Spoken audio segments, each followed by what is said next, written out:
All right, and welcome back to another episode of Momentum, proudly brought to you by our good friends at BearBet.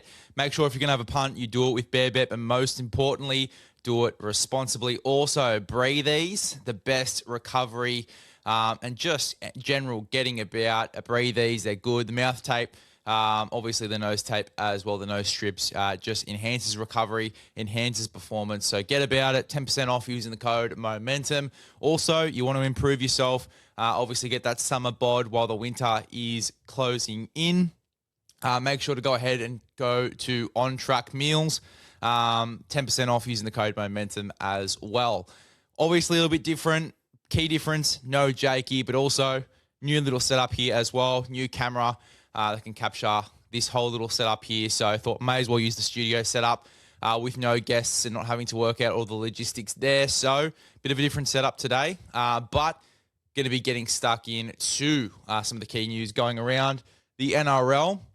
And then we're changing up the show structure a little bit as well for Momentum. We're also going to be doing a bit more of a preview style show. So rather than just reviewing the games like we have been, I think, there is a little bit of a gap in regards to actually previewing the games. Bloke in the bar starting to do it. Levels have been doing it for a little while now as well, but I do feel like there is still that gap there in regards to the preview side of things. So we're going to be getting stuck into that as well. Let's kick off with the news though. Dearden obviously out for Origin, most likely Origin 1, probably Origin 2, but nothing on that has been confirmed as of yet, but definitely out for Origin 1. It's a big blow for Queensland. Obviously, he was definitely going to be their number 7 going into this series. Does open the door up for a couple of different players, though. You're most likely potentially DCE coming back into that spot, or they can go obviously for someone a little bit younger. But I think the key question is how they want to go about it as well. Are they going to play a more attacking brand of footy, which is what they had with Tom Dearden in the side? They backed their attack. You had kickers like Munster and Walsh that allowed for a guy like Dearden to play in that halfback jersey. And that means it's probably going to allow for guys like an Ezra Mam to slot into the halves, for a Jaden Campbell to slot into the halves. Like, not many people have been talking about Jaden Campbell when it comes to this conversation as well.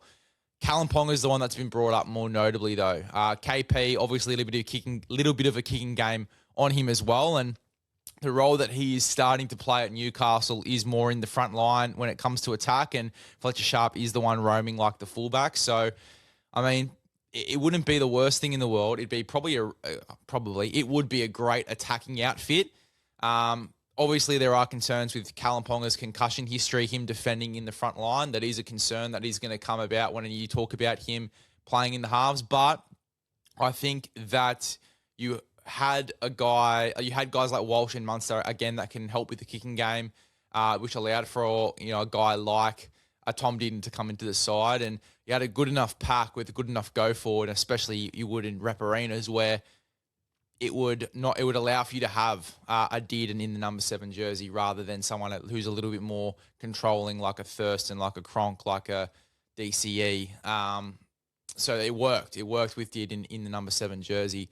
I think you can still go down that way. I think now, especially with the fact that Dearden isn't available, at least for game 1, it allows you to still continue to go down that way. I think that Callum Ponga is a great shout.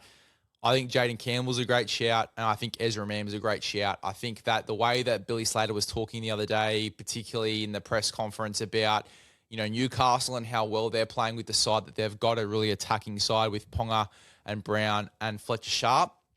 Just hearing him talk about that, it sort of makes me think, I think we might see an Ezra Mam, we might see a Callum Ponga, we might see a 5'8" hop into this side, maybe even Munster going into the 7 role and a 5'8" coming in at 5'8". But we'll have to wait and see.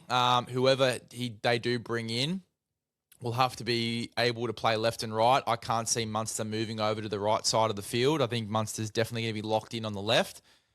Whoever they do bring in is going to have to be able to play on that right side, defend on that right side. Ezra Mam, I think the biggest trump card on him at the moment, or I guess the thing that might leave him out, is the defence. I think that, he already has a little bit of an issue defensively, then moving him to the other side of the field, it might not be the best idea, although a guy like Ezra Mam stands up in the big games. He has big defensive moments. So you never know. They might still go down his way. Callum Ponga's used to defending at the back at fullback as well. When he did play 5'8", it was on the left side as well. So are you going to bring him in and play him on the right when he's already out of position, I guess, in that front line?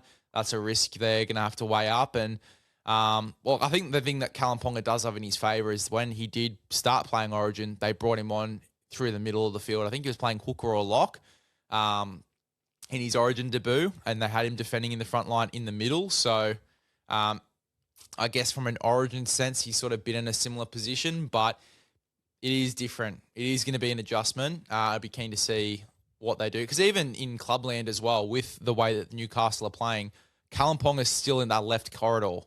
And I'm not saying that Munster and Ponga can't, obviously sway and attack and go either side of the field, but it's more the defence that I'm a little bit worried about with that.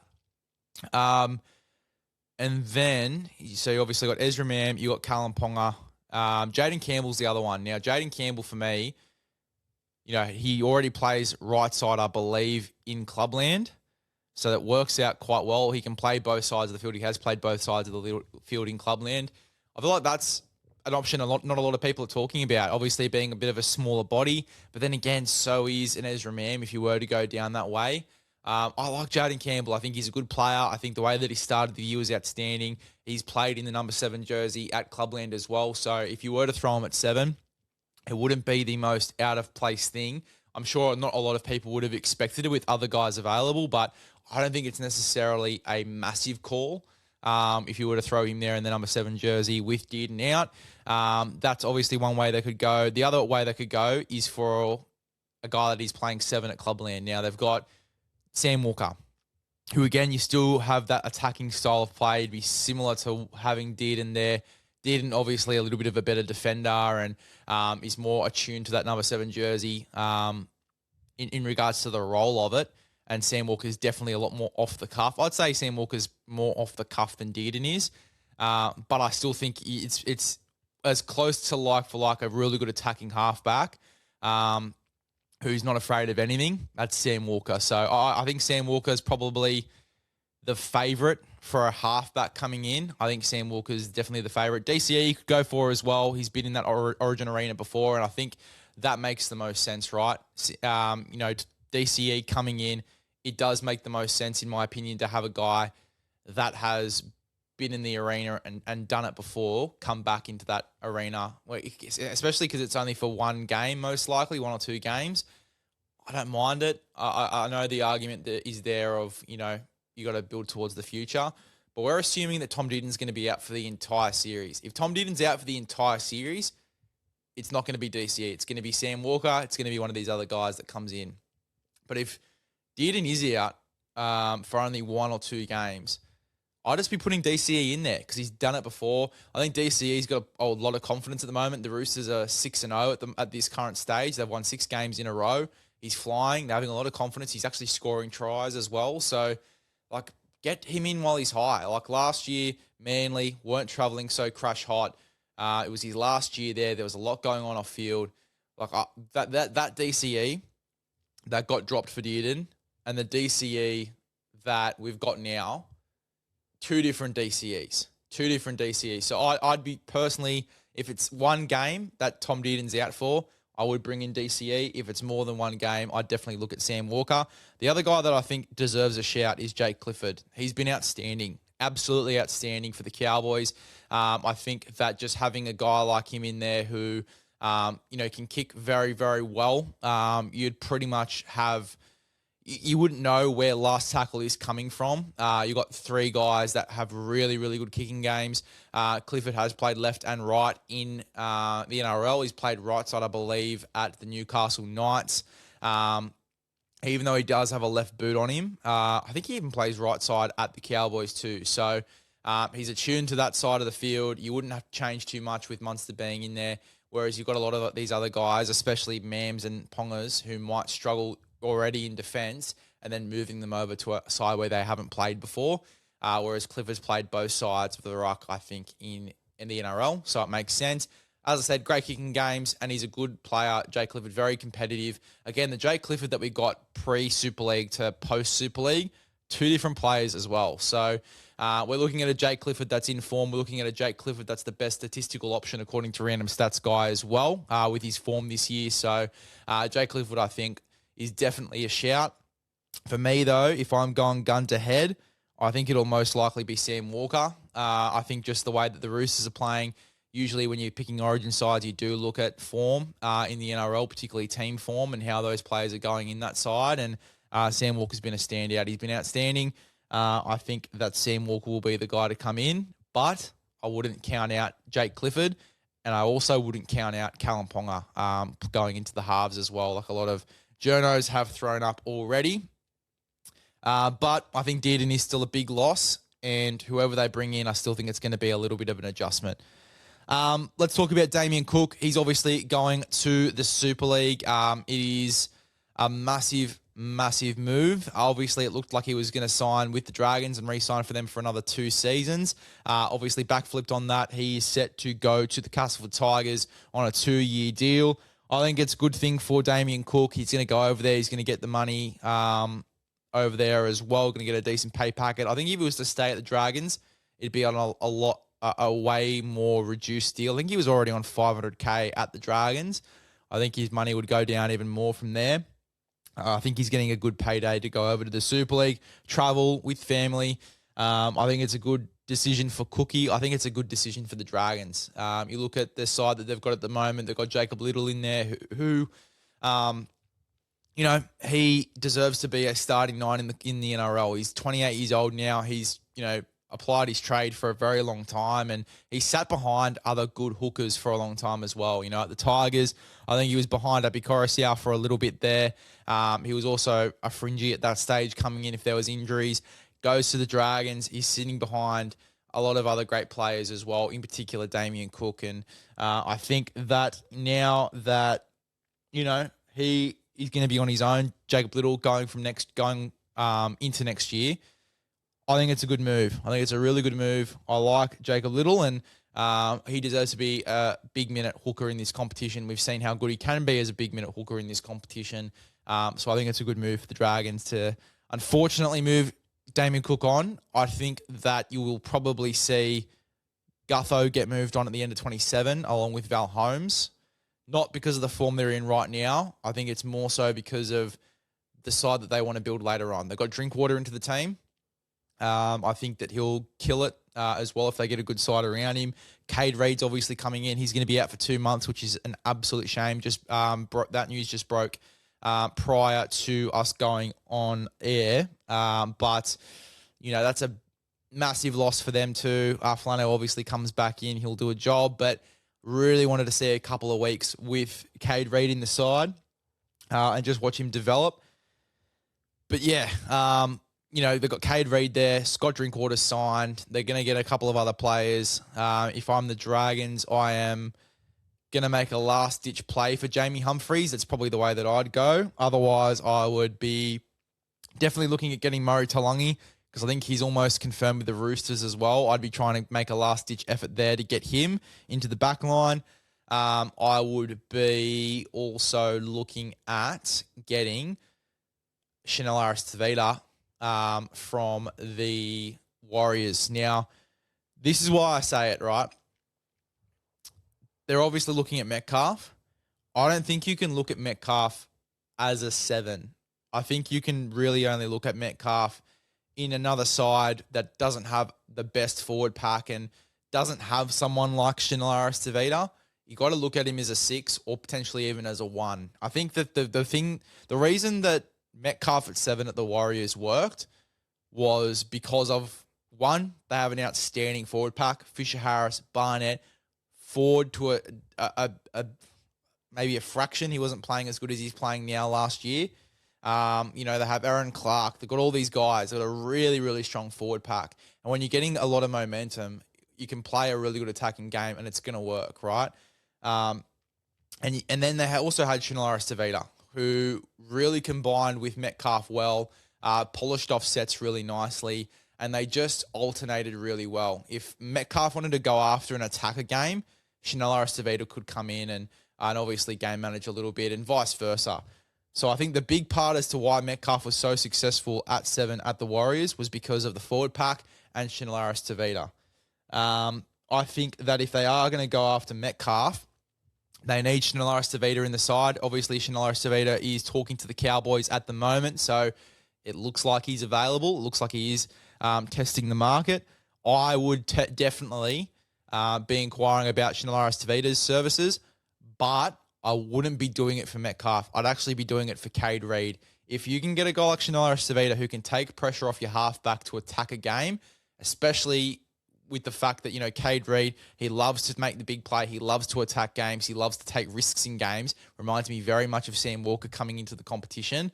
I think that you need a guy like Chanel Aristotavita who can help him with that and also have that balance with him, the alternation and just that combination. I think that is the Metcalf and Chanel go together for that reason. I think that Chanel would be a perfect number 6 for Cade Reed. And I'd be buying Metcalf as a 1. I'd get Metcalf in the fullback role, played a little bit there at the Sharks. It just gives him the freedom to roam both sides of the ruck and just attack. I think that Metcalf could be an unreal fullback. And then I'd be going after Chanel Aristotavita, who you could get for 550, 600, 650K. You wouldn't have to break the bank for a Chanel Aristotavita. Maybe you would have to pay him a little bit overs, but that probably gets you to 700 at the most for a Chanel Aristotavita to come in, be the 6 of this side with Cade Reed and Metcalf at fullback. All of a sudden, you've got a really good side. Now, obviously, you've got Drinkwater coming into the team as well. Oh, that's going to make it difficult, isn't it? You can't really play Metcalf at fullback then.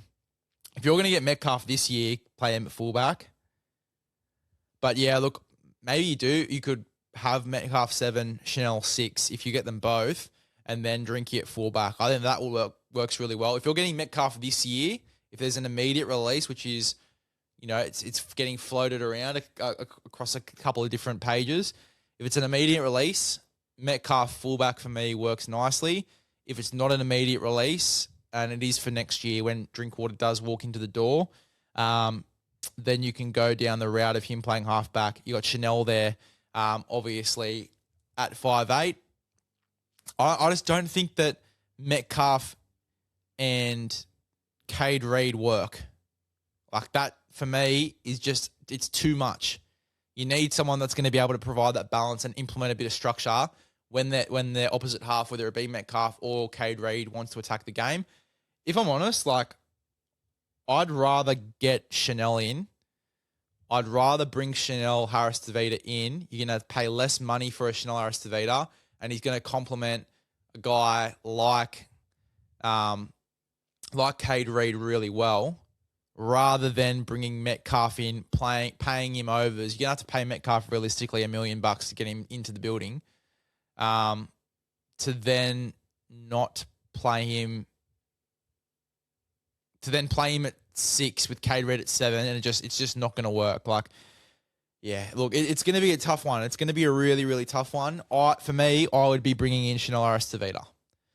That's my thoughts. I'd be bringing in Chanel Aristotavita at 6 with Cade Reed at 7. I'd be getting Murray Taulagi in. That's probably all you need to do. You've got some good young forwards there. You don't really need another alpha because you got Keon coming into the building as well. I only forgot about Scott Drinkwater there. If Scott Drinkwater wasn't coming, you could definitely justify bringing Metcalf in at 1, but with Drinkwater coming in, that makes it hard. Yeah, look, it's really interesting. Let me know what you think in the comment section below. But I would rather go for Chanel Aristotavita to complement Cade Reed. You got Drinkwater at fullback. You got Keon coming in next year. I'd get Murray Taulagi for the back line. I'd be moving on Gutho and Val at the end of next season. And that's probably the way that I would go. But let me know who else you reckon the Dragons should recruit. We talked about Metcalf already. Blues predicted side. Now, Jakey hopefully is going to send me his predicted side soon. Hopefully by the end of this episode when it's recording. He's had a pretty busy day, so I doubt it will be coming in, but I'm hoping that it will come through. Maybe a video or something like that. If it's a video, we'll put it at a section of this podcast where it fits in. Otherwise, we'll clip it up on the Instagram, Momentum. Make sure you give us a follow on Instagram as well. But my Blues predicted side, as it stands, have I got my Origin sides here? I do. At the moment, I've got Edwards at fullback. I think that you've got to go Edwards. As much as I want to go with Tedesco, I think that you've got to go Edwards. I think it makes the most sense. You've obviously brought him in over Tedesco previously. They've sort of lent towards those Penrith systems when picking these Origin sides over the last couple of years. I think Edwards will get the first crack. He's playing really good footy, and to be fair, I think he's been in form longer this year than Tedesco has, and that's a big call. It might sound ridiculous with recency bias and looking at the last 4, 5, 6 weeks with Tedesco and how the Roosters have gone on this run. But if you look back to the start of the season, the opening rounds when the Roosters weren't crash hot and they were still trying to work out this halves pairing, Dylan Edwards was in the better form. So I think you got to go with Edwards. I think that it's Edwards' jersey. If the Blues get rolled or if they get beat and he's not playing well, then go to Tedesco. But at this stage, this is Edwards' jersey. On the wings, I've got Brian To'o and I've got Stretch Graham. Now, I've got Campbell Graham because I think, you look at this side, you've got attacking superstars littered throughout this side anyway. Like, I don't think you need another one on the wing. It'd be great to go for a Marky Mark, but I think the errors are going to let him down. It'd be great to go, for a Kiraz, but he's not available. People are putting in Daniel Tupou. I don't think that's the worst shout. I just think Campbell Graham is playing good footy at the moment, and he's been put into these Origin sides previously. He's been picked previously on the wing and been out injured. I think he deserves a crack. I think that they should definitely give him that right wing position. Just the play 2 carries, how strong he is, how good of a defender he is. Putting him next to Stephen Crichton on that right edge, I think would be absolutely perfect. And I think that gives away who my centres are. Latrell Mitchell, Stephen Crichton. Tony Staggs, very, very close. I don't have him in there, though. He is currently playing through injury. Did he get named this week? I haven't done the team list podcast yet for my podcast. Let me have a quick look. Staggs playing this week. No, he's not. Staggs isn't even playing. So, look, he is injured at the moment. I think off the back of that logic, I would probably go with Critter and Latrell at this stage. If Tony Staggs is available, he'd be in my 6-man bench for sure. I think that the 6-man bench would be perfect. He can play a couple of different positions. You can throw him in the back row at a pinch. You can throw him in the centres if there's injury when you're moving a couple of other guys around. For me at the moment, it is it is Latrell Mitchell, it is Stephen Crichton in the centres. Staggs very, very close, just not in there for me. So my back 5 is Edwards, To'o, Latrell, Critter, and Campbell Graham. I've gone Luai at 6. I think the combination with Cleary, I just think there haven't been a lot of other standouts this year. And I also think, Ethan Strange, been playing great footy on the right-hand side for the Canberra Raiders. I think, to play him right for the start of the year, moving back to the left, might throw things out a little bit. I just feel like it might, I don't know, it just doesn't feel right for me. Like, Ethan Strange, if he gets picked there, rebuilding that combination with Hudson Young, it could go very, very well. I just feel like Jerome Luai would be the better pick. Just the combo with Cleary, how ruthless he is, how many big Origin moments he actually has had. I would go for Jerome Luai for me personally. But if Ethan Strange gets picked, I think it'd be a very good decision from Laurie Daly. And I wouldn't be surprised if he does go with Ethan Strange, because Ethan Strange, Laurie Daly, pretty similar players, just in their playing style. So wouldn't be shocked if he does go with Ethan Strange. I've got Jerome Luai, though. Nathan Cleary at 7. Obviously, Payne Haas is injured, so I've got Jackson Ford in the front row currently. And I've got him there with Alex Twal. Now, the reason I've got Alex Twal in the starting front row is because his defense. I think he's a great guy to start a game. I think that if you're not starting Alex Twal, you don't play him in your side. It might be one where people sort of scratch their heads and go, why the fuck are you picking Alex Twal? But I think his defense, the way that he's been playing this year form-wise, his carries have been great. He's got a little bit of ball playing as well. Decent little offload on him. I think Alex Twal's a good pick. You can play him for the first 15, 20 minutes and then bring on your more explosive guys off the bench. So for me, Jackson Ford, Alex Twal are the starters. I've got Blake Brayley at 9. My back rowers are Hudson Young. And then on the right side, I've got Hamole Olakawatu. I think Olakawatu has been outstanding over the last couple of months since Fosball. He's been great. Manly have obviously only lost one game since Kieran Foran's come in, but Hamole's been an absolute wrecking ball on that edge as well. So I would go with Hamole Olakau'atu and Hudson Young. I've got Murray at 13. I think that Murray off the bench, I just don't rate it. I think you're going to have better impact of Murray starting at 13. It depends on how you're building your side as well, because I don't understand the logic. Like, if you've got Connor Watson at 14, why do you then want Cam Murray on the bench as well when they're going to be playing a pretty similar role? Like, unless you're having Connor Watson on the bench to play 9, they're going to be playing a pretty similar role coming onto the field, in that lock forward sort of role. So, for me personally, I'd rather have Murray starting. I think that Murray off the bench in Origin hasn't really worked. I'd rather him starting, whether that be in the middle, whether that be on the edge. I prefer him in the middle, just with the leg speed to start a game. I think that it is so good, and under Madge, we saw a bit of it. He was outstanding. So Murray at 13. I've got Yo at 14. So for me, it's pretty much an all-forward bench. I've got Isaiah Yo. I've got Keelan Kalamatangi. I have got Terrell May as well. I've got Terrell May in there at 16. And then jersey 17, I am going to go with Ethan Strange.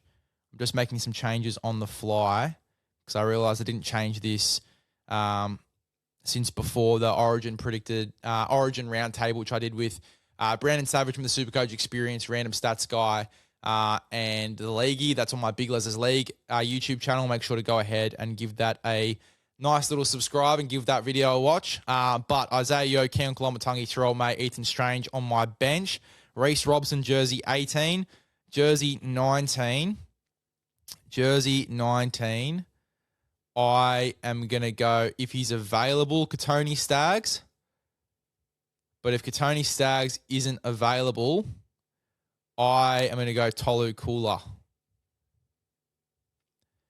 So that is my Blues 19. I've got Dylan Edwards at fullback, Brian To'o, Campbell Graham on the wings, Latrell Critter in the centres, Luai and Cleary in the halves. I've got Jackson Ford and Alex Twall in the front row with Blake Brayley at 9. I've got Hudson Young and Hamole Olakau'atu in the back row, Murray at 13, Yo, Keon, Terrell May and Ethan Strange on the bench. I've then got Reece Robson 18 and Katoni Staggs or Tolu Kula in jersey number 19. That's my Blues side. Let's get stuck into some key points over the weekend. Obviously, a big weekend of footy leading into Magic Round. We'll talk about the footy, and then we'll get stuck into the preview for Magic Round as well. So just some key points from the weekend. Obviously, the Bulldogs is one. Just their form at the moment. They have been struggling. Not a great loss on the weekend. They looked like they were in the game for a little bit, and then they just got absolutely rolled.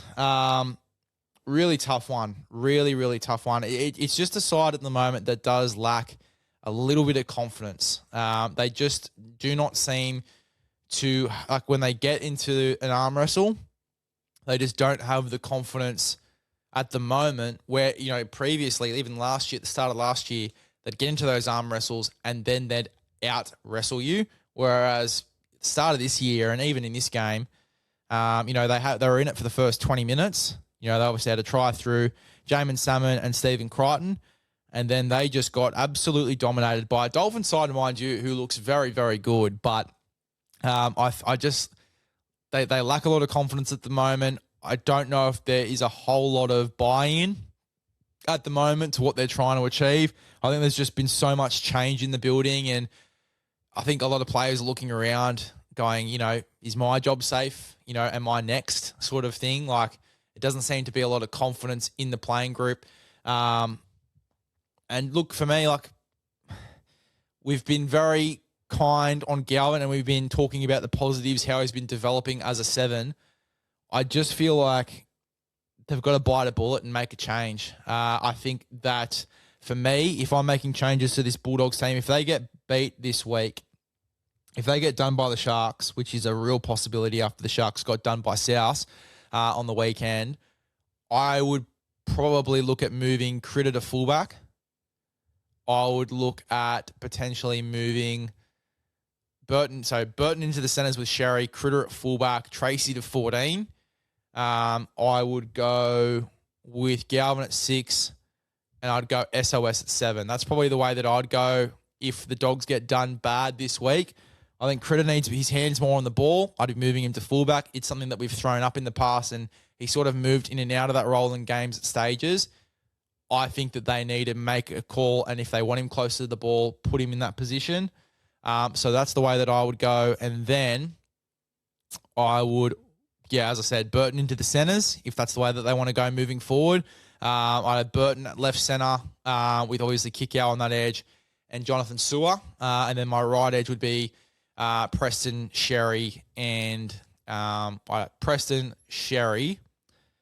Kiraz on that right side. That's the way that I would go, in my opinion. Let me know if you guys agree. But I think that the Bulldogs do need to change up. And they need to bite a bullet, and they need to do it soon. What else is in my notes here for the weekend? Some key points. The Knights. The Knights are flying at the moment. Like, they could be a top 4 side at the end of the year if they keep playing the way that they are. The style of footy that they're playing, we had our doubts. A lot of other people had their doubts as well, just with how unorthodox and how different it is to what we're used to seeing in the modern era in the game. With how fast the game is now, I feel like this is where we're sort of leaning to, this style of play. And I think that Holbrook, being the attacking architect that he is, has seen that, and he's capitalising on it. Ponga in this halfback / fullback type role, Fletcher Sharp just on a bit of a run-first rampage, and then Dill Brown doing what he does as well, the silkiness on that right side, bit of a running game, but they are just attacking games. They probably still need a little bit of a better forward pack to be a dominant side in this competition, but they aren't really as far off as what I thought that they were as a collective, including the spine, including the backs and all that sort of stuff. Mars is getting through plenty of work. Dom Young's playing career best footy. Gagai's looking great in games at stages. Best, they've got one of the better centres in the game. They've got a really good side. They probably need one alpha front rower in that side to make it perfect, 1 or 2. But I like the side that they've got. Saifiti's playing good footy. Trey Mooney's been good since coming in as well. They actually aren't as bad as what I thought. Croker's playing a role. They've got the young kid, Hopwood, that's there off the bench. Pasami Solo's an absolute animal. Like, they've got a decent pack. They've got an okay pack. It's not a great pack by any stretch. It's not as good as some of the other packs in the competition, that's for sure. But it's a decent pack. I think the Knights this year, if they put all the pieces together, they get unbelievable output from their forward pack, and they can attack games and they can have dominant performances. They are a top 4 side potentially this year. Maybe the forward pack is going to hold them back. They could definitely hold them back. But I look at them as a potential top 4 side 100% this year. Most likely top 8, but I think they have the potential to be there. So to the Dolphins, really. I think the Dolphins can be a top 8, potentially even top 4 side, depending on how they go the rest of the season. I think for me, obviously, for the Dolphins, it's going to be the consistency and, when key guys come back in over the next couple of weeks, if they do start to make a couple of changes. But I do like how the Dolphins and the Knights are playing. I think they're both 2 sides that will definitely be in the top 8 by the end of the year. Now, speaking of, successful teams, the Broncos obviously got dusted. They got dusted by the Manly Sea Eagles. Tough one. Really, really tough one, because the Broncos, with guys missing, have been so strong and so resilient. This game proved that they need Renault and they need Payne Haas back ASAP. In particular, Payne Haas. And look, Tolti and Gajewski, they've had some great performances in the absence of Payne Haas. But they just need him back. They need him back for that confidence through the middle of the field. They definitely needed Willison in the middle for long stages. Key part of the win against the Tigers was the fact that they had Willison at 13. They had him there for huge minutes. I think that they just need to have Willison in the middle for big minutes. If without Payne Haas, they need Renault back for sure, because that run that they went on, it was with Renault in the team. They actually probably should have kept Tom Duffy at halfback. I would have loved to have seen him play and how they would have played with him in the 7 jersey. I feel like Ben Hunt just played a bit more of a distributor role and didn't really do much and have an impact on the game attacking-wise or really kicking-wise. I would have loved to have seen Tom Duffy take that role, but Renault's back this week. That's going to be big. So very keen to break that game down a little bit later in this podcast. But Manly have been outstanding. Only loss coming from the Panthers.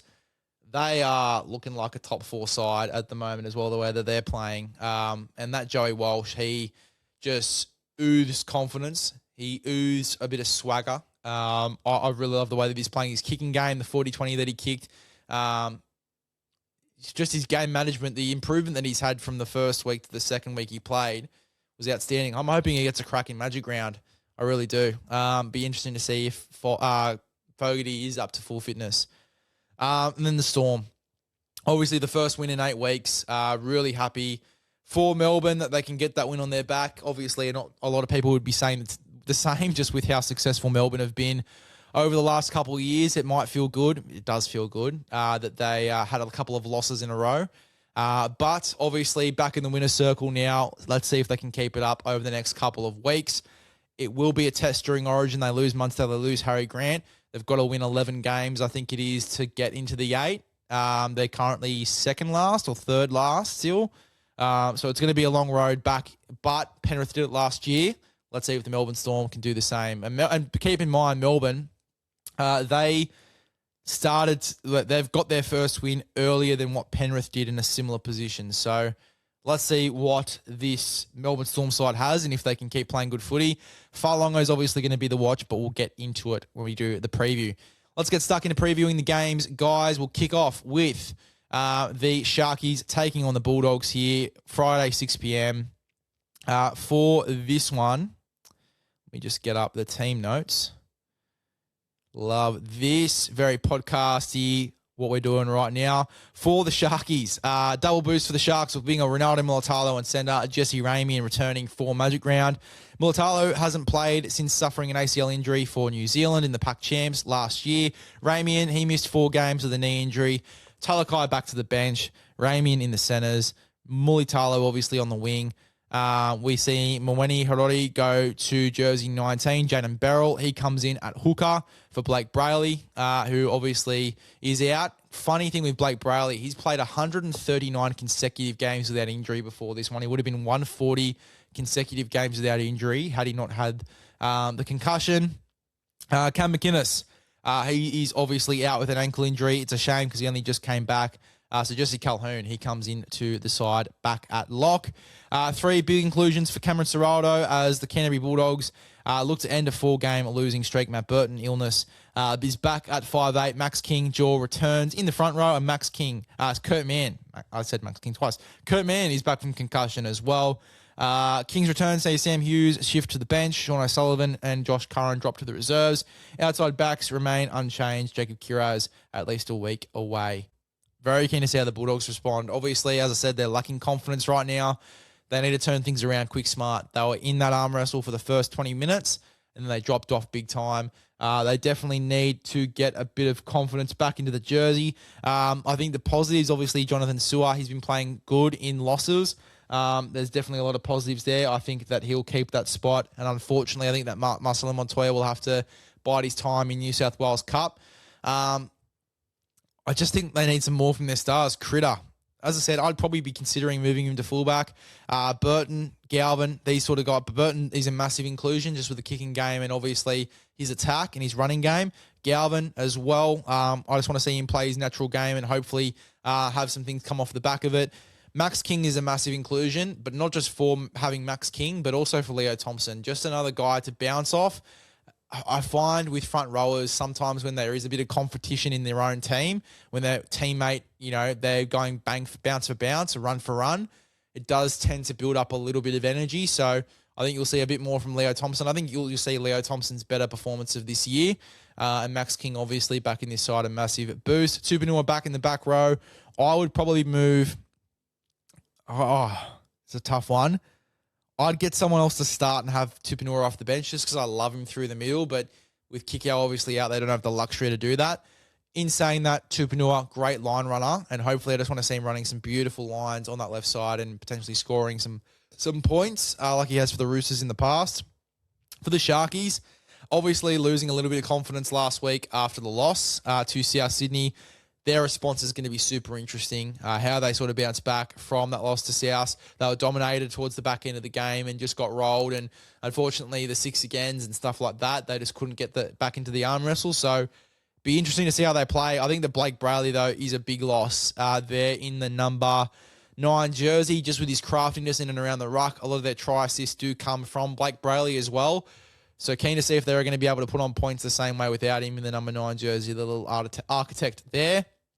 I'm going to go with the Dogs because funny things happen at Magic Round. So I'm going to go the underdog here with the Bulldogs on the first game on your Friday night to get the job done. I think that, as I said, they need a win. I think that Burton back, Max King back, they get a bit of confidence from these trips back in the building and they get a win on the board. The next game on your Friday, it is the Rabbitohs taking on the Dolphins for the South Sydney Rabbitohs. Superstar Latrell Mitchell returns. No certainty to play. He had some injections in his back. He's been training okay and getting through training, over the past couple of days, but he is no certainty to play. So that'll be interesting to see if he does get named there. Latrell Seagwalt, he's on the interchange. I think there's a very real chance that Latrell Seagwalt plays at centre. Loss of Alex Johnston to a knee injury sees Bailey Bentley-Harpy get his first game of the year. And Jaden Sullivan is the new face on the 60-man bench, although Bud Sullivan has been named in Cup, so I'm not too sure if he will play in this one. Dolphins, Christian Wolf sticking with the same 17 that he rolled out against the Bulldogs. Oren Keeley added to the bench. Kurt Donahue listed among the reserves. I think if they've got to bring Kurt Donahue in, for sure. Trey Fuller's also here in the reserves. I'd be bringing him onto the bench just for a bit of spark there and just for a bit of uncertainty there from the Bunnies. You don't know if Trey Fuller's going to come in or not, but more so Kurt Donahue, just to bring him on at 13, point of difference with how good he was at 13 last year. I'd be moving Knowles to the bench and starting Donna at 13, but if not, at least having him there on the bench as an option, I think is the play. But obviously a bit of a rematch between these two sides. They played at the start of the year, and Rabbitohs obviously did them well. It was a big points game. I think the Dolphins scored 30 points and the Rabbitohs scored 40. It was like a 70 or 80 point game. So I think that you will see a lot of points scored in this one, which will be good for a Magic Round game.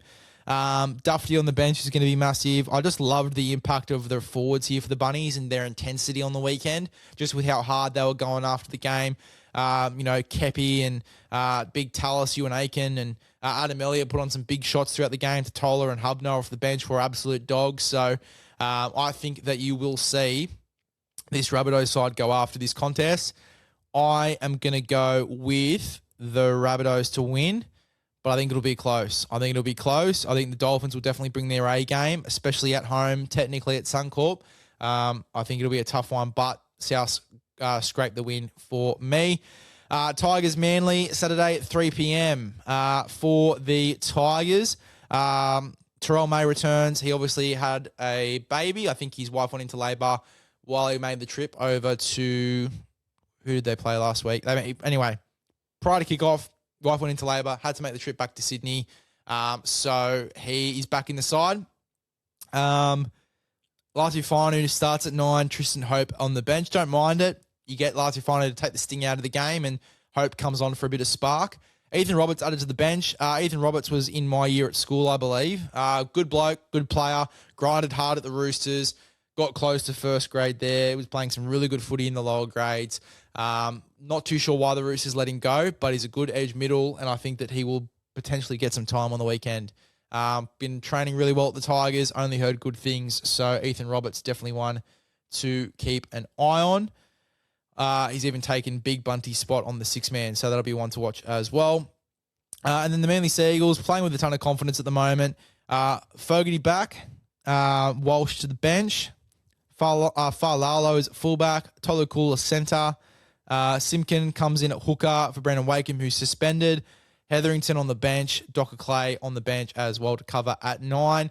Manly are just playing with too much confidence right now for me. I think that the footy that they're playing, Fosball, Adam Dewey for me has been a massive out. Adam Dewey comes out, they lose both of those games. So for me, I have got Manly to get the job done. I think that they will win. I think regardless of whether it's Fogarty or Walsh at halfback, I think that they will win. like Falala at fullback. Thought he played really well when he went in there at the back end of that game for Manly. And I think Kohler's just been so good at centre and defended so well there as well. You can give Kohler that roaming license still playing in the centres. So I don't think it's the worst move. I like it. It's weird that they haven't moved Hopewadi there. Like Lee Hopewadi's still in the wing, but he's been playing good footy there as well. But I don't mind it. They're playing with too much confidence at the moment. I've got the Manly Seagulls getting that job done, potentially 13 plus. Cowboys and Roosters. For the Roosters, Lindsay Collins returns. Spencer Leniu reverts to the bench. Versatile Connor Watson starts at lock in place of Rads. That's pretty much it there. I think you will see Benai Uelu come into this side prior to kickoff, and he will cover at 9. I don't think they'll play Watson 80 minutes. But that'll be an interesting watch for sure. For the Cowboys, Tom Dearden obviously out with a syndesmosis. Clifford in at halfback. Liam Sutton, pretty similar age to me, maybe just a little bit older as well. He's set to make his NRL debut at 5'8". Can cover anywhere in the back line and at 6. He's a really good player. I think that he will definitely play well against the Roosters. I really like Liam Sutton. Matt Lodge comes into the starting side in place of Jason Taumalolo, who's being rested for this one. Sonny Luke is out with a knee injury. So Xavier Kerisk, he is in there to make his NRL debut. Young number 9. Whittamoo Greg is also in the side for an NRL debut. So handing out a couple of debuts from Magic Round. I don't mind that. Michaeli Lodge, I think that's a really good front row pairing. Lodge against his old side, even though he was there for a short period. Don't mind the little rivalry he's going to create there. Whittamoo Greg, I think, is definitely going to get some time because Rob Derby's on the bench. So I think you'll definitely see Whittamoo Greg get some time on the field, but love it. I love it. I think he's going to do really well with Whittamoo Greg. I think that he's going to be the little wild card there that sort of breaks the game open for the Cowboys. I'm going to go Roosters, but if I'm betting on this game, definitely taking the overs, but I'm also going to take 1-12 for the Roosters. I think it's going to be a tight game. I think the Cowboys are definitely going to bring it. I think Cliff's going to have a good game. Be interesting to see Dearden out if that does make it have a shift in confidence, and Taumalolo out's going to definitely be big, which is why I think the Roosters will win. But the Roosters are on too much of a hot streak at the moment as well. Even without Rads in the side, they're still on a 6-game winning streak. So give me the Roosters 1-12. Saturday, 7:45. You've got the Eels. You've also got the Melbourne Storm for Parramatta. On the back of a gutsy win over the Cowboys, Coach Jason Ryles named the same 19-man squad. Riley Smith remains sidelined with a sternum injury. Jonah Pezzett also can't get back into the team after Ronald Volkman's had some pretty impressive past couple of weeks, even though Eels haven't won a lot of their games. For the Melbourne Storm, Falongo, he's on injury watch. Obviously, avoided a facial fracture, it looks like, but we'll have to wait and see. Obviously, got cleared for the HIA as well, which was good to see. There was a lot of conjecture as to if he cleared it or not. And Moses Leo, he comes in on the wing in place of Hugo Peel. For the mail I've been getting, Moses Leo hasn't been playing too crush hot in Cup. I'm not too sure how true that is, but apparently he hasn't been playing too well. So interesting to see that he's the man to come back into the team. Preston Conn, he's the new face on the 6-man. Obviously with Stanley Hewen, who played quite well in the short time that he was on the field on the weekend. Titans night, Sunday, 2 p.m. For this one, I think Melbourne Storm win. I think that they're going to start to go on a bit of a roll now prior to Origin the next week or so. I think you'll see Melbourne win those 2 games. Knights and Titans, Sunday, 2 p.m. For the Gold Coast Titans, Hannay, same starting side with Zane Harrison keeping that spot, the number 7. Luke Summerton replacing Sam Verrills. Verrills has become a little bit out of favour, and there was rumours of him going to Manly at the start of the year. Let's see how true those are. Maybe a return to Sydney is on the cards for Sam Verrills. No changes for the Newcastle Knights. Harrison Graham, still a part of the extended squad. Didn't play last week, though. I think he got taken off the 6-man bench prior to kickoff last week as well. For me, I think the Knights win. I think the Knights will go on a bit of a run here, pending Callum Ponga, if he plays Origin or not. I think that the Knights will go on a bit of a run, get a couple wins on the board. I think they're going to be very close to a top 4 side, if not a top 8 side this year, with the way that they're playing their footy. And if this whole thing can work, which it looks like it is working, the Ponga, Sharp, Brown, I think it's working really well. Obviously, Holbrook going up against his former side. That's going to be a nice little one as well, the Holbrook Cup. But I think the Knights do get it done. Sunday, 4:05, with the Warriors, with the Broncos, for the Wars, heaps of changes. Boyd and Chanel Aristevita in the halves. Metcalf omitted from the squad, which I think says a lot about that situation. I think that, as I said earlier, an immediate release could be on the cards. We see Barnett return at prop. Alalia Tower return in the centres. Wade Egan returns at hooker. Tannis Smith returns from hamstring and has been listed on the 6-man. Chance Diggle Clockstad, neck. Murata Niokore, concussion, have not been named, while playmaker Luke Metcalf is also not listed in the squad, as we said. Ali Leotow replaces Roger Tulvas-Check, who's picked up a shoulder injury, and Barnett's from getting shifted into the starting side. Jackson Ford to the bench. Interesting call. Don't mind it, though. Broncos. Star halfback Adam Reynolds comes straight back into the side in his return from concussion that kept him out of last week's loss to Manly. Reynolds' comeback, we'll see Ben Hunt shift to the bench. Philip Coates making a debut, brother of Xavier Coates, obviously, in place of Antonio Verhoeven, who had a shoulder injury. Jack Kajewski, he's out with a head knock as well. Xavier Willison in the front row. Jaden Hunt in the back row. Josh Rogers on the bench. So plenty of changes for both sides there. For me, Jackson Ford on the bench makes a lot of sense. I'd imagine he'd already been told he's playing for the Blues. If not, I think that Andrew Webster would know that he's probably going to play Origin, and so he's making the change for Barnett into the starting lineup now, or at least getting another starter in there, just to give him a little bit of a spell and make sure that he's ready for the Origin arena, which I don't mind. It might also just be because that's been Barnett's spot for a long time, but for me, that's probably what I get out of it. To be honest, Barnett will probably play Origin as well, so maybe that shout doesn't make the most sense. You probably see maybe Tannis Smith go into the starting side there, but maybe it is just giving Jackson Ford a bit of a rest. Obviously, he's played 80 minutes most weeks, and he might be playing Origin, so giving a bit of a rest around this period does make a lot of sense. For the Broncos, they've definitely needed Adam Reynolds back in this side. I would have liked to have seen them gone with Tom Duffy last week. They obviously went with Ben Hunt. It didn't work out for them. For me, this is going to be a tight game.